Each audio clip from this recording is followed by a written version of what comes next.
Hey guys, I hope you're all doing well. Today we're going to read part 7 of the Inheritance games. And so, if you hear anything different, it's because I'm in my new place, so it's still kind of echoey because I don't really have much set up yet, but hopefully it's not too weird. Alright, so chapter 44. I didn't process the magnitude of what I'd done until I was safely inside Hawthorne House. I told the press that I have the answers they want. It was the first time I'd spoken to them, the first real footage anyone had of me, and I'd lied through my teeth. Orrin was right. Libby was going to kill me.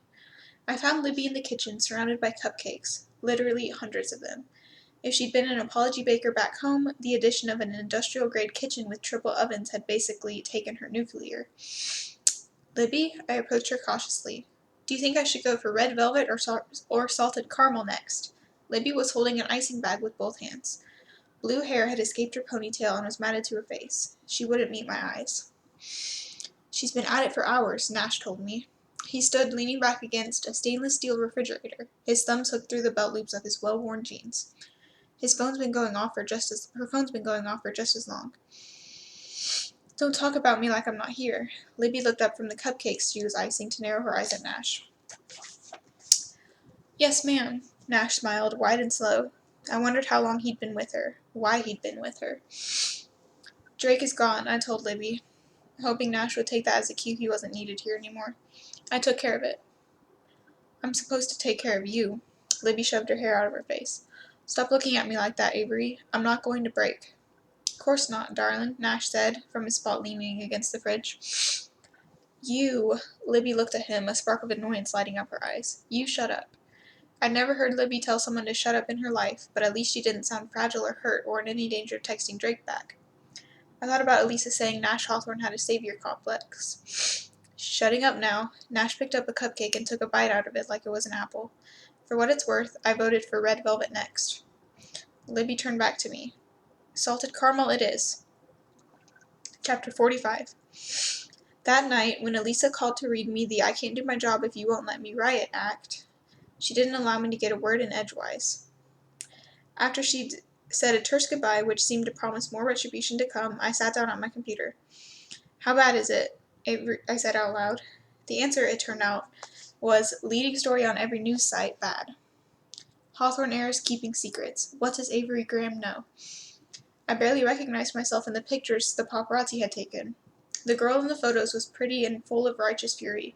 She looked as arrogant and dangerous as a Hawthorne. I didn't feel like that girl. I fully expected to get a text from Max demanding to know what was going on, but even when I messaged her, she didn't message back. I went to close my laptop and then stopped, because I remembered telling Max that the reason I had no idea what happened to Emily was that Emily was such a common name. I hadn't been able to search for her before. But I knew her last name now. Emily Laughlin, I said out loud. I typed her name into the search field, then added Heights Country Day School to narrow the results. My finger hovered over the return key. After a long moment, I pulled the trigger. I hit enter. An obituary came up, but that was it. No news coverage, no article suggesting that a local Golden Girl had died by suspicious cause. No mention of Grayson or Jameson Hawthorne. There was a picture with the obituary. Emily was smiling this time, instead of laughing, and my brain soaked up all the details I'd missed before. Her hair was layered, and she wore it long. The ends curved this way and that, but the rest was silky straight. Her eyes were too big for her face. The shape of her upper lip made me think of a heart. She had a scattering of freckles. Thump, thump, thump. My head shot up at the noise, and I slammed my laptop closed. The last thing I wanted was anyone knowing what I just looked up. Thump. This time, I did more than just register the sound. I flipped my bedside lamp on, swung my feet to the floor, and walked toward it. By the time I ended up at the fireplace, I was fairly certain who was on the other side. Do you ever use doors? I asked Jameson once I'd utilized the candlestick to open the passage. Jameson cocked an eyebrow and cocked his head. Do you want me to use the door? I felt like he was really asking if I wanted him to be normal. I remembered sitting beside him at high speed and thought about the climbing wall, and his hand reaching out to catch mine. I saw your press conference. Jameson had that expression on his face again, the one that made me feel like we were playing chess and he just made a move to be seen as a challenge. It wasn't so much a press conference as a very bad idea, I admitted wryly. Have I ever told you, Jameson murmured, staring at me in a way that had to be intentional, that I'm a sucker for bad ideas? When he'd shown up here, I'd felt like I'd summoned him by searching for Emily's name, but now I saw this midnight visit for exactly what it was. Jameson Hawthorne was here in my bedroom at night. I was wearing my pajamas, and his body was listing toward mine. None of this was an accident. You're not a player, kid. You're the glass ballerina, or the knife.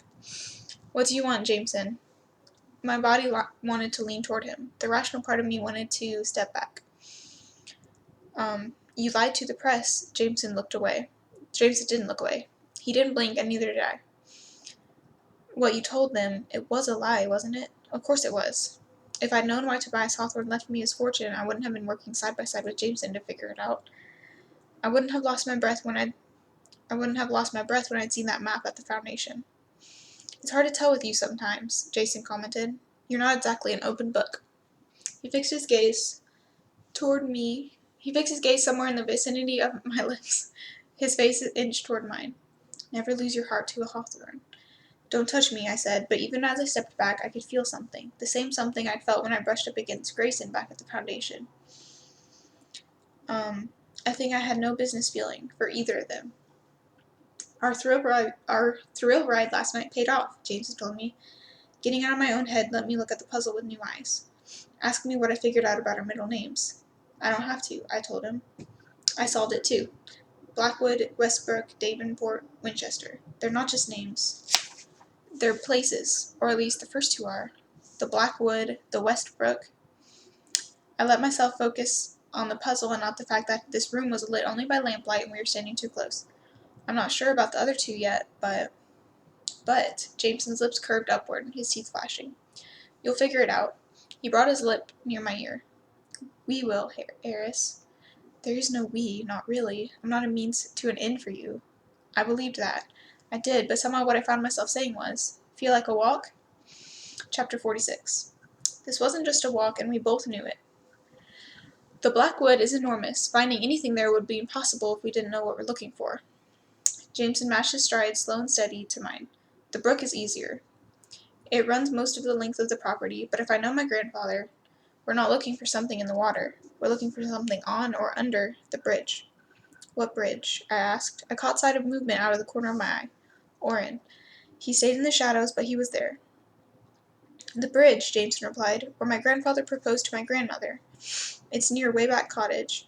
Back in the day, that was all my grandfather owned. As his empire grew, he bought up the surrounding land. He built the house, but always kept up the cottage. The Laughlin's live there now, I said, picturing the cottage on the map. Emily's grandparents. I felt guilty even saying her name, but that didn't stop me from watching his response. Did you love her? How did she die? Why does Thea blame your family? Jameson's mouth twisted. Xander said you'd have a little chat with Rebecca, he said finally. No one at school talks to her, I murmured. Correction, Jameson replied. Rebecca doesn't talk to anyone at school. She hasn't for months. He was quiet for a moment, the sounds of her footsteps drowning out all else. Rebecca was always the shy one, the responsible one, the one their parents expected to make good decisions. Not Emily, I filled in the blank. Emily, Jameson sounded different when he said her name. Emily just wanted to have fun. She had a heart condition, congenital. Her parents were ridiculously overprotective. They never let her do anything as a kid. She got a transplant when she was 13, and after that, she just wanted to live. Not survive, not just make it through. Live. I thought of the way she'd laughed into the camera, wild and free and a little too canny, like she'd known when that picture was taken that we'd all be looking at it later. At her. I thought about the way Sky had described Jameson. Hungry. Did you take her driving? I asked. If I could have taken the question back, I would have, but it hung in the air between us. There's nothing Emily and I didn't do. Jameson spoke like the words had been ripped out of him. We were the same, he told me, and then he corrected himself. I thought that we were the same. I thought about Grayson telling me that Jameson was a sensation seeker. Fear, pain, joy, which of those had Emily been for him? What happened to her? I asked. My internet search hadn't yielded any answers. Thea had made it sound like the Hawthorns were somehow to blame, like Emily had died because she spent time at Hawthorne House. Did she live at the cottage? Jameson ignored my second question and answered the first. Grayson happened to her. I'd known from the moment I'd said Emily's name in Grayson's presence that she had mattered to him, but Jameson seemed pretty clear on the fact that he'd been the one involved with her. There was nothing that Emily and I didn't do. What do you mean Grayson happened to her? I asked Jameson. I glanced back, but I couldn't see Orrin anymore. Let's play a game, Jameson said darkly, his pace picking up a notch as we hit a hill. I'll give you one truth about my life and 2 lies, and it's up to you to decide which is which. Isn't it supposed to be 2 truths and 1 lie? I asked. I may not have gone to many parties back home, but I hadn't grown up under a rock. What fun is it, Jameson returned, playing by other people's rules. He was looking at me like he expected me to understand him. Fact the first, he rattled off. I knew what was in my grandfather's will long before you showed up here. Fact the second, I'm the one who sent Grayson to fetch you. We reached the top of the hill, and I could see a building in the distance. A cottage, and between us and it, a bridge. Fact the third, Jameson said, standing statue still for the span of a heartbeat. I watched Emily Laughlin die. Chapter 47. I didn't play Jameson's game. I didn't guess which of the things he just said were true, but there was no mistaking the way his throat had tightened when he said those last words. I watched Emily Laughlin die. That didn't tell me what had happened to her. It didn't explain why he told me that Grayson had happened to her. Shall we return our attention to the bridge, Eris? Jameson didn't make me guess. I wasn't really sure he wanted me to. I forced my focus to the scene in front of us. It was picturesque. There were fewer trees here to block the moonlight. I could make out the way the bridge arched the creek, but not the water below. The bridge was wooden, with railings and balusters that looked like they'd been painstakingly handmade. Did your grandfather build this himself? I'd never met Tobias Hawthorne, but I was starting to feel like I knew him. He was everywhere. In this puzzle, in the house, in the boys. I don't know if he built it. Jameson flashed his Cheshire cat grin, his teeth glinting in the moonlight. But if we are right about this, he almost certainly built something into it. Jameson excelled at pretense, pretending that I'd never asked him about Emily, pretending he hadn't just told me he'd watched her die, pretending that what had happened after midnight stayed in the dark. He walked the length of the bridge. Behind him, I did the same. It was old and a little creaky, but solid as a rock. When Jameson reached the end, he backtracked, his hands stretched out up to the sides, fingertips lightly trailing the railings. Any idea what we're looking for? I asked him. I'll know it when I see it. He might as well have said, when I see it, I'll let you know. He'd said that he and Emily were alike, and I couldn't shake the feeling that he wouldn't have expected her to be a passive participant. He wouldn't have treated her as just another part of the game, laid out in the beginning to be useful by the end. I'm a person. I'm capable. I took my phone from the pocket of my coat and turned on its flashlight. I made my way back over to the bridge, shining the beam on the railing, looking for indentations or a carving, something. My eyes tracked the nails in the woods, counting them out, mentally measuring the distance between every one. When I finished with the railing, I squatted, inspecting each baluster. Opposite me, Jameson did the same. It felt almost like we were dancing, a strange midnight dance for 2. I'll know it when I see it, Jameson said again, somewhere between a mantra and a response. Or maybe I will. I straightened. Jameson looked up at me. Sometimes, Eris, he said, you just need a different point of view. He jumped, and next thing I knew, he was standing on the railing. I couldn't make out the water down below, but I could hear it. The night air was otherwise silent until Jameson started walking. It was like watching him teeter on the balcony all over again. The bridge isn't that high. The water probably isn't that deep. I turned my flashlight toward him, rising from my crouched position. The bridge creaked beneath me. We need to look below, Jameson said. He climbed to the far side of the railing, bouncing on the bridge's edge. Grab my legs, he told me, but before I could figure out where to grab them or what he was planning to do, he changed his mind. No, I'm too big. You'll drop me. He was back over the railing in a flash. I'll have to hold you. There were a lot of firsts I'd never gotten around to after my mother's death. First dates, first kisses, first times. But this particular first, being dangled off a bridge by a boy who'd just confessed to watching his last girlfriend die, wasn't exactly on my to-do list. If she was with you, why did you say that Grayson happened to her? Don't drop your phone, Jameson told me, and I won't drop you. His hands were braced against my hips. I was face down, my legs between the balusters, my torso hanging off the bridge's edge. If he let go, I was in trouble. The dangling game, I could almost hear my mom declaring. Jameson adjusted his weight, serving as an anchor for mine. His knee is touching mine. His hands are on me. I felt more aware of my own body, my own skin, than I could ever remember feeling. Don't feel, just look. I flashed my light at the underside of the bridge. Jameson didn't let go. Do you see anything? Shadows, I replied. Some algae. I twisted, arching my back slightly. The blood was rushing to my head. The boards on the bottom aren't the same boards we can see up top, I noted. There's at least 2 layers of wood. I counted the boards. 21. I took another few seconds to examine the way the boards met up with the shore, and then I called back. There's nothing here, Jameson. Pull me up. There were 21 boards beneath the bridge, and, based on the count I just completed, 21 on the surface. Everything added up. Nothing amiss. Jameson paced, but I thought better standing still. Or I would have thought better standing still if I hadn't been watching him pace.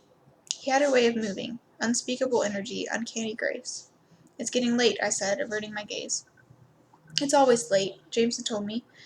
If we were going to turn into a pumpkin, it would have happened by now, Cinderella. Another day, another nickname. I didn't want to read into that. I wasn't even sure what to read into that. We have school tomorrow, I reminded him. Maybe we do. Jameson hit the end of the bridge, turned, and walked back. Maybe we don't. We can play by the rules, or you can make them. I know which I prefer, Eris. Which Emily preferred. I couldn't keep myself from going there. I tried to focus on the moment, the puzzle at hand. The bridge creaked. Jameson kept pacing. I cleared my mind, and the bridge creaked again. Wait. I cocked my head to the side. Stop. Shockingly, Jameson did as I'd commanded. Back up, slowly. I'd waited and listened, and then I heard the creak again. It's the same board. Jameson arrived at that conclusion at the same time I did. Every time. He squatted down to get a better look at it. I knelt, too. The board didn't look different from any of the others. I ran my fingers over it, feeling for something. I wasn't sure what. Beside me, Jameson was doing the same. He brushed against me. I tried not to feel anything and expected him to pull back, but instead his fingers slid between mine, weaving our hands together, flat on the board. He pressed down. I did the same. The board creaked.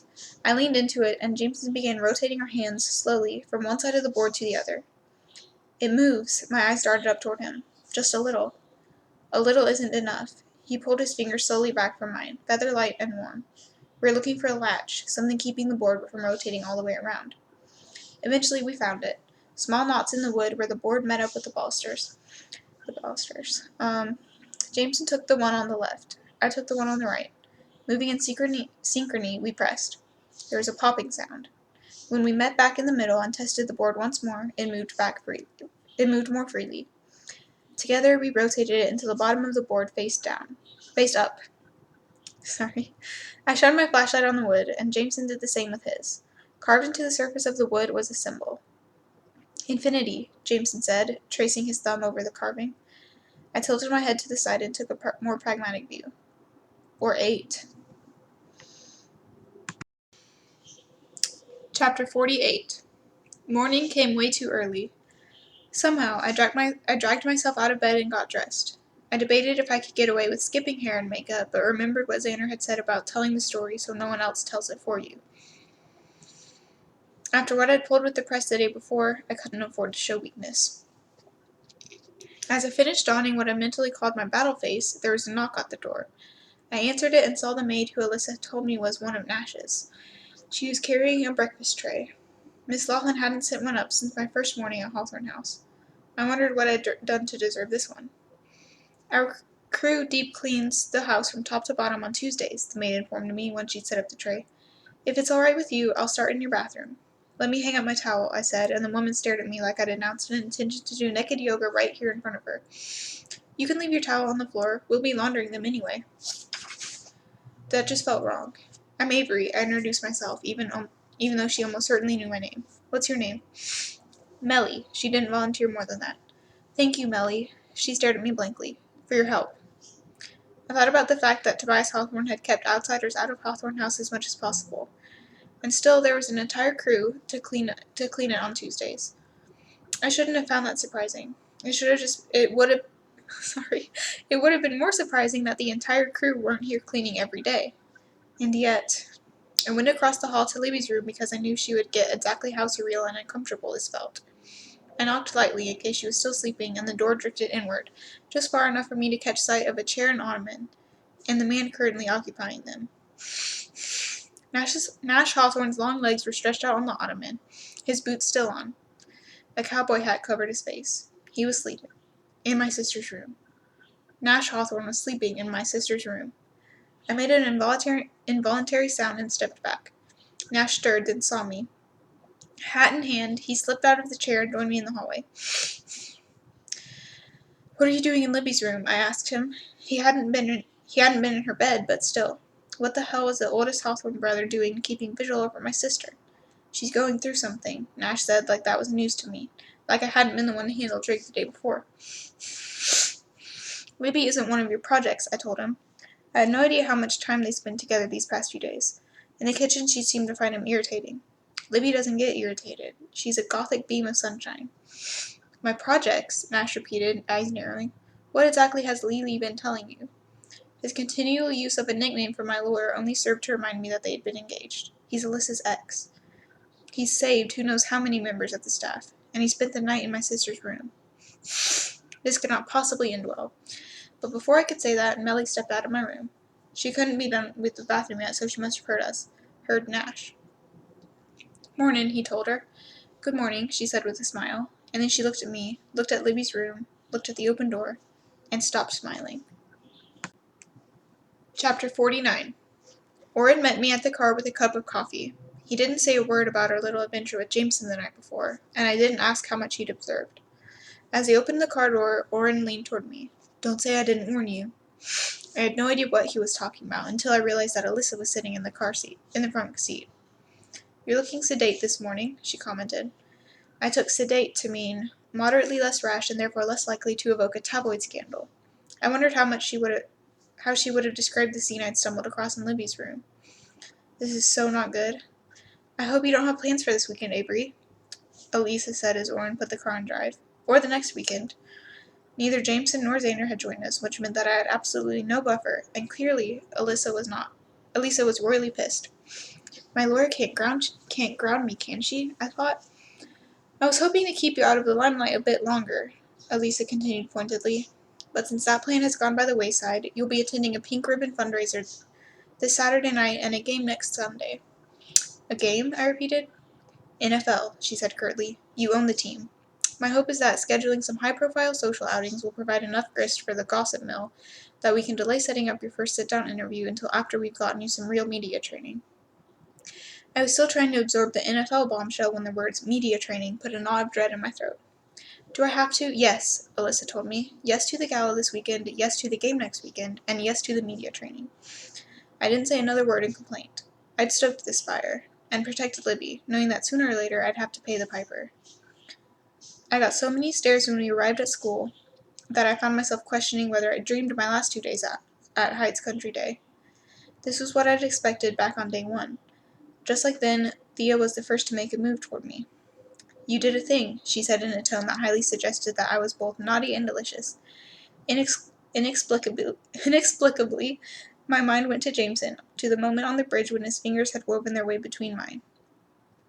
"Do you really know why Tobias Hawthorne left you everything?" Thea asked, her eyes alight. "The whole school's talking about it." "The whole school can talk about whatever they want." "You don't like me much," Thea noted. "That's okay. I'm a hyper-competitive bisexual perfectionist who likes to win and looks like this. I'm no stranger to being hated." I rolled my eyes. "I don't hate you. I don't know her well enough to hate her yet." "That's good," Thea replied with a self-satisfied smile. "Because we're going to be spending a lot of time with each other. My parents are going out of town. They seem to believe that, left to their own devices, I might do something ill-advised, so I'll be staying with my uncle, and I understand that he and Zara have taken up residence at Hawthorne House. I guess they're not quite ready to cede the family homestead to a stranger." Zara had been playing nice, or at least nicer, but I had no idea that she'd moved in. Then again, Hawthorne House was so big that the entire professional baseball team could be living there and I'd have no idea. For all I knew, I might own a professional baseball team. Why do you want to stay at Hawthorne House? I asked Thea. She was the one who'd warned me away. Contrary to popular belief, I don't always do what I want. Thea tossed her dark hair over her shoulders. And besides, Emily was my best friend. After everything that happened last year, when it comes to the charms of the Hawthorne brothers, I'm immune. Chapter 50. When I finally got a hold of Max, she wasn't feeling chatty. I could tell that something was wrong, but not what. She didn't have a single fake curse word to share on the topic of Thea moving in, and she cut our back and forth short without any commentary whatsoever on the Hawthorne brothers' physiques. I asked if everything was okay. She said that she had to go. Xander, in contrast, was more than willing to discuss the Thea development. If Thea's here, he told me that afternoon, lowering his voice like the walls of Hawthorne House might have ears, she's up to something. She, as in Thea, I asked pointedly, or your aunt? Zara had thrown me together with Grayson at the foundation, and now she was moving Thea into the house. I recognized someone stacking the board, even if I couldn't see the play underneath. You're right, Xander said. I seriously doubt Thea volunteered to spend time with her family. It is possible that she fervently wishes for vultures to dine upon my entrails. You? I asked. Thea's issues with the Hawthorne brothers had seemed to revolve around Emily, and that meant, I assumed, around Grayson and Jameson. What did you do? It is a story, Xander said with a sigh, involving star-crossed love, fake dating, tragedy, penance, and possibly vultures. I had thought back to asking Xander about Rebecca. He hadn't said anything to indicate she was Emily's sister. He'd murmured almost exactly what he just said about Thea. Xander didn't let me ruminate for long. Instead, he dragged me off to what he declared to be his fourth favorite room in the house. If you're going to be head-to-head with Thea, he told me, you need to be prepared. I'm not going head-to-head with anyone, I said firmly. It is adorable that you believe that. Xander stopped where one corridor met another. He reached up, all 6'3" of him, to touch a molding that ran up the corner. He must have hit some kind of release, because the next thing I knew, he was pulling the molding toward us, revealing a gap behind it. He stuck his hand into the gap behind the molding, and a moment later, a portion of the wall swung out toward us like a door. I was never going to get used to this. Welcome to my lair. Xander sounded overjoyed to be saying those words. I stepped into his lair and saw a machine? Contraption probably would have been the more accurate term. There were dozens of gears, pulleys, and chains, and complicated series of connected ramps, several buckets, 2 conveyor belts, a slingshot, a birdcage, 4 pinwheels, and at least 4 balloons. Is that an anvil? I asked, frowning and leaning forward for a better look. That, Xander said proudly, is a Rube Goldberg machine. As it so happens, I am a 3-time world champion at building machines that do simple things in overly complicated ways. He handed me a marble. Place this in the pinwheel. I did. The pinwheel spun, blowing a balloon that tipped a bucket. As I watched each mechanism set off the next, I glanced at the youngest Hawthorne brother out of the corner of my eye. What does that have to do with Thea moving in? He told me that I needed to be prepared, then brought me here.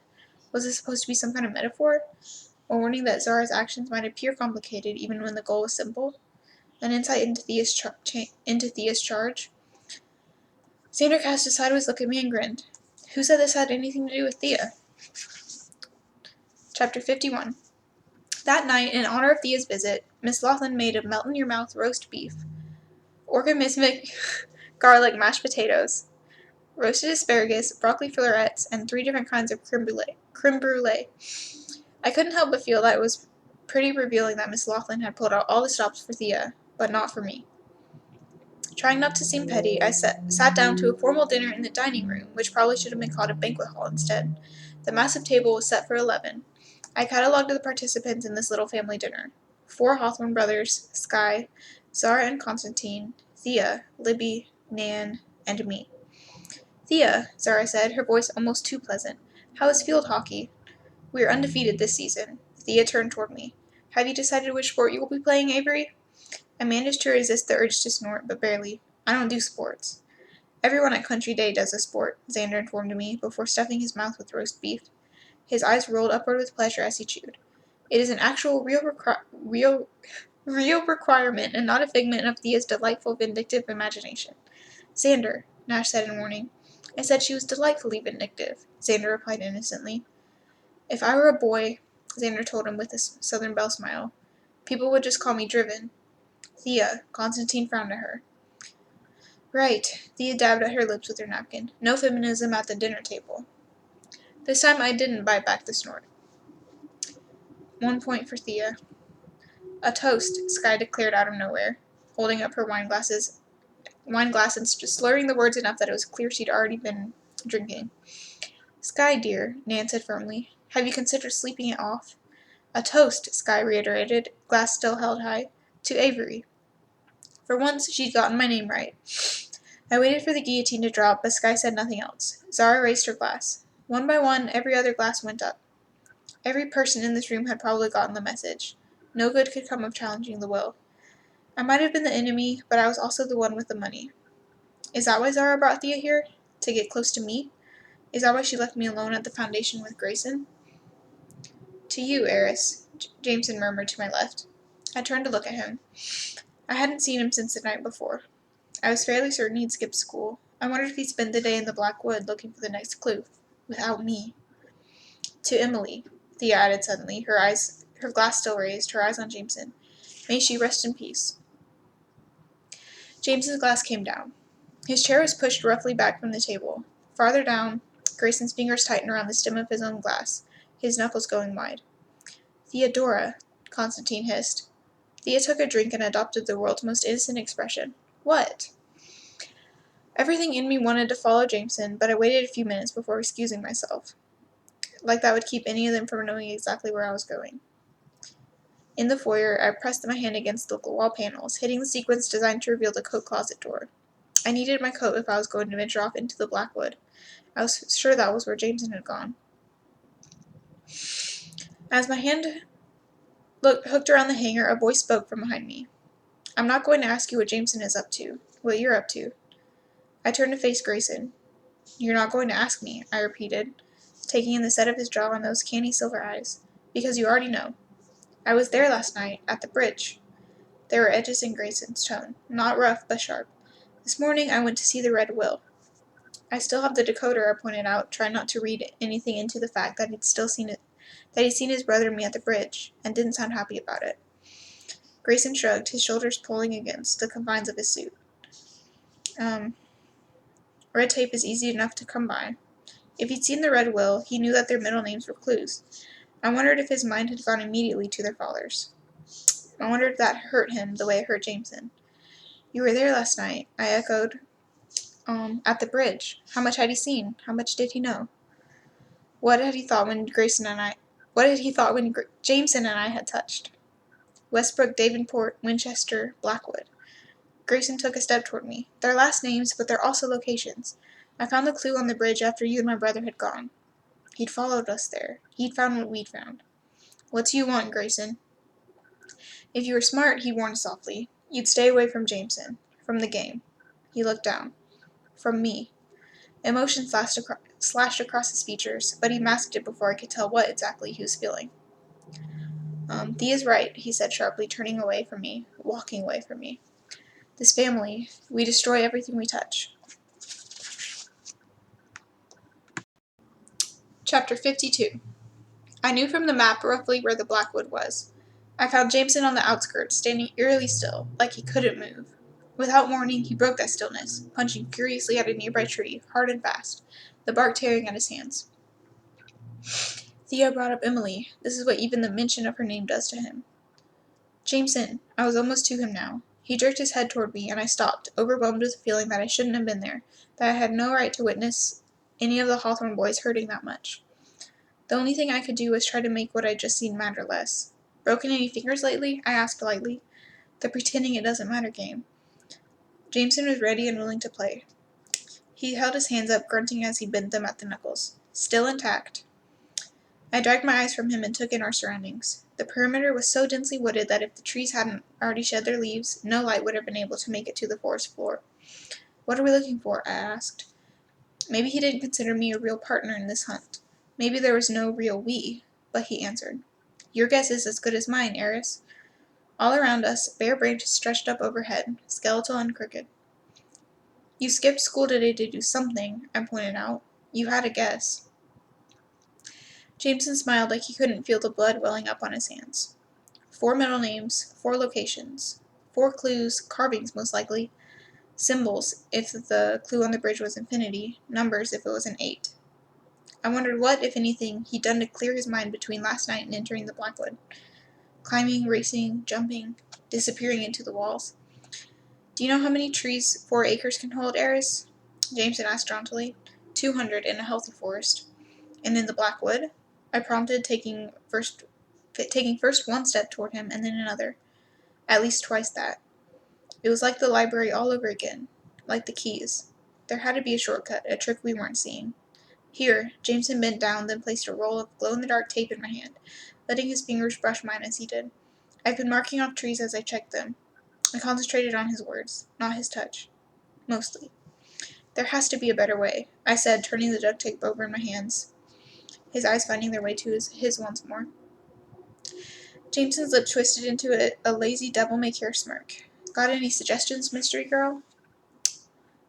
2 days later, Jameson and I were still doing things the hard way, and we hadn't found anything. I could see him becoming more and more single-minded.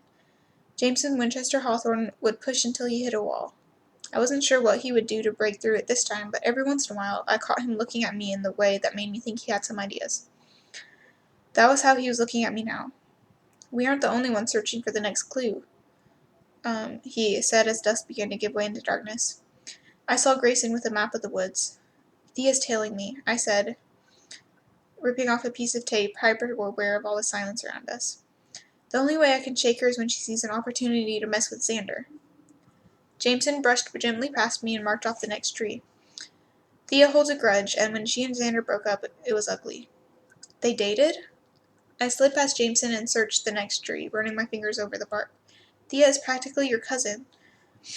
Constantine is Zara's second husband. Their marriage is recent, and Xander's always been a fan of loopholes. Nothing with the Hawthorne brothers was ever simple, including what Jameson and I were doing now. Since we'd worked our way to the center of the forest, the trees were spread farther apart. Up ahead I could see a large open space, the only place in the Blackwood where grass was able to grow on the forest floor. My back to Jameson, I moved to a new tree and began running my hands over the bark. Almost immediately my fingers hit a groove. Jameson. It wasn't pitch dark yet, but there was little enough light in the woods that I couldn't entirely make out what I'd found until Jameson appeared beside me, shining an extra light. I ran my finger slowly over the letters carved into the tree. Tobias Hawthorne II. Unlike the first symbol we found, these letters weren't smooth. The carving hadn't been done with an even hand. The name looked like it had been carved by a child. The I's at the end are a Roman numeral, James said, his voice going electric. Tobias Hawthorne II. Toby, I thought, and then I heard a crack. A deafening echo followed, and the world exploded. Bark flying. My body thrown backward. Get down, Jameson yelled. I barely heard him. My brain couldn't process what I was hearing, what just happened. I'm bleeding. Pain. Jameson grabbed me and pulled me toward the ground. The next thing I knew, his body was over mine and the sound of a second gunshot rang out. Gun! Someone's shooting at us. There was a stabbing pain in my chest. I've been shot. I heard footsteps beating against the forest floor, and then Orrin yelled, Stay down! Weapon drawn, my bodyguard put himself between us and the shooter. A small eternity passed. Orrin took off running in the direction the shots had come from, but I knew, with a prescience I couldn't explain, that the shooter was gone. Are you okay, Avery? Orrin doubled back. Jameson, is she okay? She's bleeding. That was Jameson. He'd pulled back from my body and was looking down at me. My chest throbbed just below my collarbone where I'd been hit. Your face. Jameson's touch was light against my skin. The moment his fingertips skimmed lightly over my cheekbone, the nerves in his face were jarred alive. Did they shoot me twice? I asked, dazed. The assailant didn't shoot you at all. Orrin made quick work of displacing Jameson and ran his hands expertly over my body, checking for damage. You got hit by a couple pieces of bark. He probed at the wound below my collarbone. The other cut's just a scratch, but the bark's lodged deep in this one. We'll leave it until we're ready to stitch you up. My ears rang. Stitch me up? I didn't want to just repeat what he was saying to him, but it was literally all my mouth would do. You're lucky. Orrin stood, then did a quick check of the tree, where the bullet had hit. A couple of inches to the right, and we'd be looking at removing a bullet, not bark. My bodyguard stalked past the place where the tree had been hit to another tree behind us. In one smooth motion, he produced a knife from his belt and jammed it into the tree. It took me a moment to realize that he was digging out the bullet. Whoever fired this is long gone now. he said, wrapping the bullet in what appeared to be some kind of handkerchief. But we might be able to trace this. This as in a bullet. Someone had just tried to shoot us. Me. My brain was finally catching up now. They weren't aiming for Jameson. What just happened here? For once, Jameson didn't sound like he was playing. He sounded like his heart was beating as rapidly and viciously as mine. What happened, Orrin replied, glancing back into the distance, is that someone saw the two of you out here, decided you were easy targets, and pulled their trigger. Twice.